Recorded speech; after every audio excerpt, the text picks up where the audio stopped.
Well, hello, folks. This is our first section of notes on cell organelles or microanatomy. So this unit here, we're going to be learning about how cells work and what they do for us on the cellular level. So part one here, we're going to go over cell theory and cell membrane structures for this first video.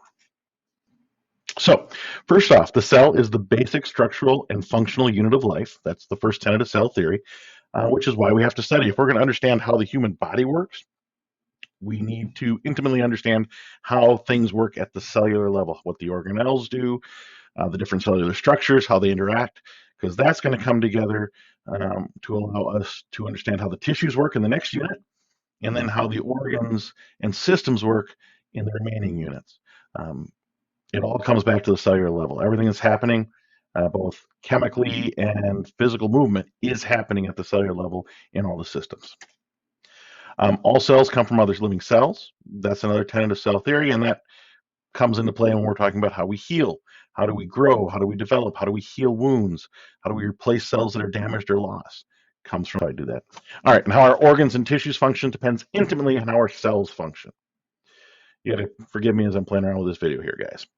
So next. So here we just have a nice image, generalized structure of a cell. You guys have seen before, cell membrane, nucleus, and a whole bunch of other stuff we'll be looking at here in just a minute. And start off with the plasma membrane. So the plasma membrane, the cell membrane, separates the intracellular fluids from the extracellular fluids. So extracellular means the fluids outside the cell. Intracellular are the fluids inside the cell. And we need to be able to separate them and regulate what's able to get in and go out to maintain all the proper concentrations of all the different ions and things like that. Because of that, it plays a dynamic role in cellular activity. The cell membrane is constantly doing things. It's letting certain things in for a little bit, then closing it off, then letting other things out, signaling between cells and hormones. There's tons of stuff going on. So it's a really important part of cellular activity. Basically, it's how the cell interacts with all the other cells and tissues around it. This one, glycolax, is a glycoprotein area.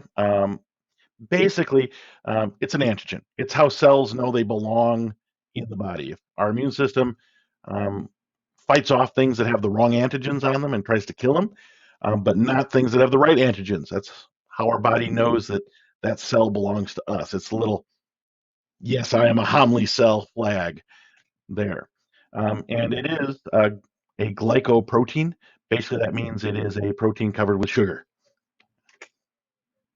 So here we can see a nice kind of model of the cell membrane. We can see a number of different things here. These little things right here are phospholipids, and they make up the majority of the cell membrane. Their outer surface here is hydrophilic, loves water, so it turns towards the water either inside the cell or outside the cell.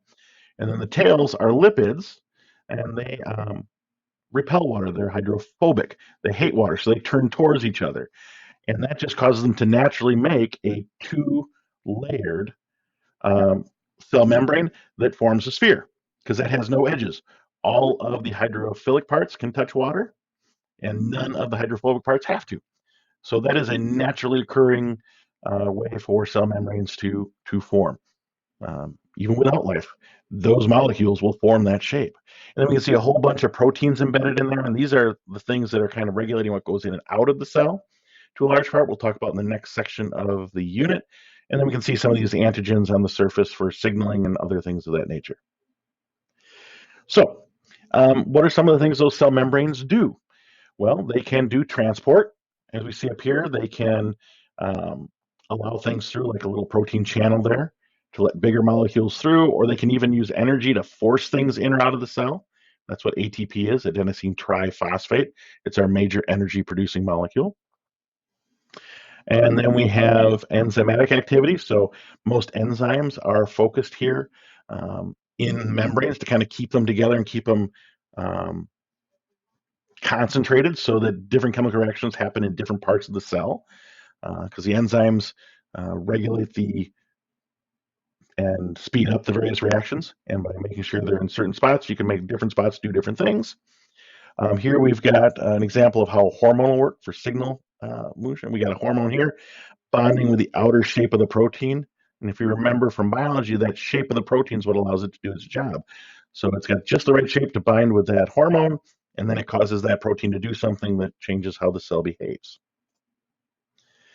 Other things, we have cellular adhesion, so how do cells stick to each other? Proteins do that, kind of like Velcro here.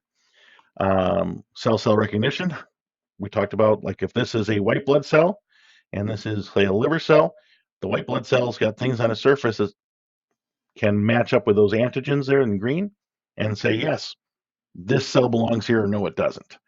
And then once again, cells sticking to the extracellular matrix, whether that be collagen fibers or elastin fibers or things like that, so the cells attach to the other parts of the body. There are three main types of cell junctions that we're going to talk about. The first one is a tight junction. It is called tight. I like to think of it being watertight, right? Holds the cells together so tightly so things can't get between the cell membranes and in or out of the body. So you got a lot of tight junctions in your skin, right? Because you don't want stuff getting through the skin and into the body. So you got tight junctions there. You've got tight junctions in your digestive tract to make sure fluids and things don't leak out of your digestive tract. You have tight junctions in your arteries and veins to make sure that blood doesn't leak between the cells. It has to travel through the cells themselves if it's going to get out, so the cells can regulate what gets in and out of those various systems. Desmosomes, those are anchoring junctions. And the last one are gap junctions. And we'll talk about those a little bit more in the next couple slides.